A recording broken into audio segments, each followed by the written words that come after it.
Selamat datang semua.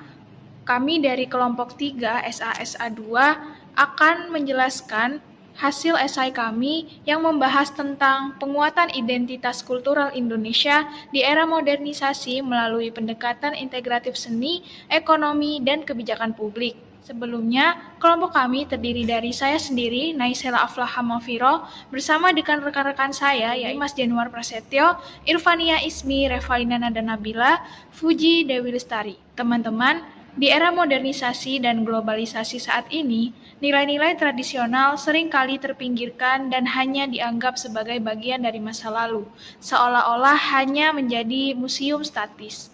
Padahal, kearifan lokal merupakan pedoman hidup yang diwariskan secara turun-temurun dan mencerminkan cara masyarakat memahami hubungan antara manusia, alam, dan lingkungan sosialnya. Selain itu, identitas kultural bukanlah sesuatu yang tetap, melainkan konstruksi aktif yang terus berkembang. Jika identitas ini tidak diperkuat, masyarakat beresiko kehilangan arah dan hanya menjadi objek dalam arus globalisasi. Oleh karena itu, penting untuk memahami bahwa tradisi bukan sekedar simbol masa lalu, tetapi juga menjadi nafas kehidupan sosial dan ekonomi masa kini. Baik, berdasarkan latar belakang yang telah kami paparkan sebelumnya, kami merumuskan pertanyaan penelitian yaitu bagaimana integrasi antara inovasi artistik, ekonomi, dan kebijakan publik dapat memperkuat identitas kultural. Adapun tesis statement yang kami ajukan dari penelitian ini adalah bahwa penguatan identitas kultural dapat dicapai melalui 3 pilar utama, yaitu seni intermedia, kebijakan publik, dan pemberdayaan ekonomi. Untuk memperjelas hal tersebut, mari kita lihat slide berikutnya.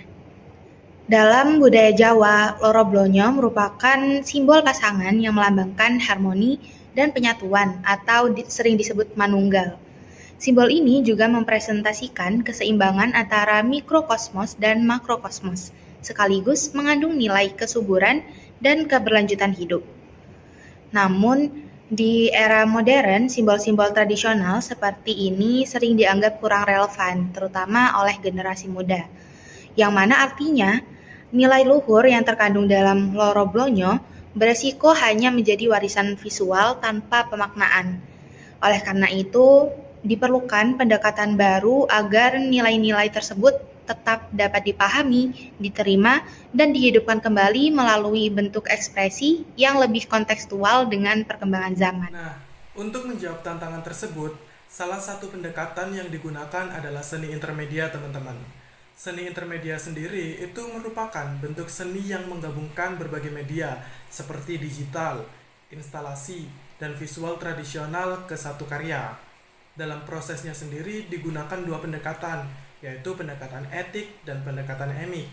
Pendekatan etik sendiri itu berfokus pada bentuk fisik dan sejarah dari luarnya, sedangkan pendekatan emik sendiri itu berusaha memahami makna dari sudut pandang masyarakat yang memiliki budaya itu sendiri. Nah, melalui proses eksplorasi dan eksperimen, loro blonyo itu tidak lagi menjadi simbol yang statis, teman-teman, tetapi juga berkembang menjadi karya yang lebih dinamis dan relevan. Dengan demikian, tercipta dialog antar tradisi dan modernitas, sehingga identitas kultural bangsa itu tetap hidup dan adaptif. Penguatan identitas kultural itu tidak hanya dilakukan melalui seni saja, tetapi juga melalui kebijakan publik.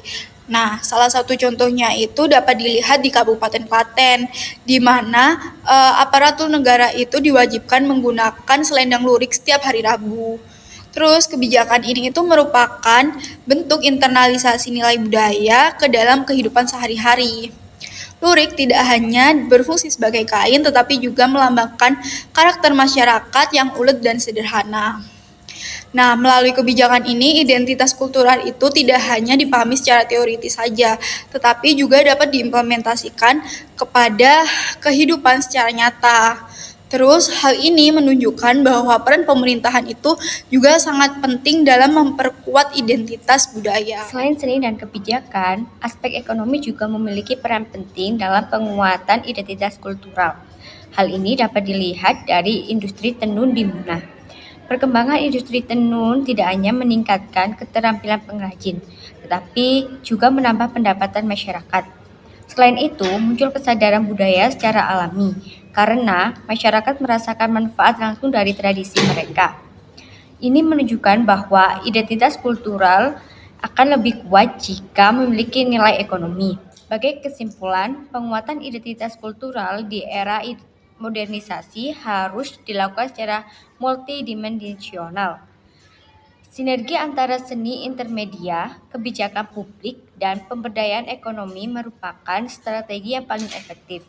Dengan demikian, tradisi tidak hanya dilestarikan, tetapi juga dikembangkan sebagai bagian dari masa depan. Teman-teman, identitas kultural bukanlah sekedar warisan masa lalu, melainkan sebuah konstruksi aktif yang terus berkembang melalui interaksi tradisi dan modernitas. Baik, itu saja dari kami. Terima kasih.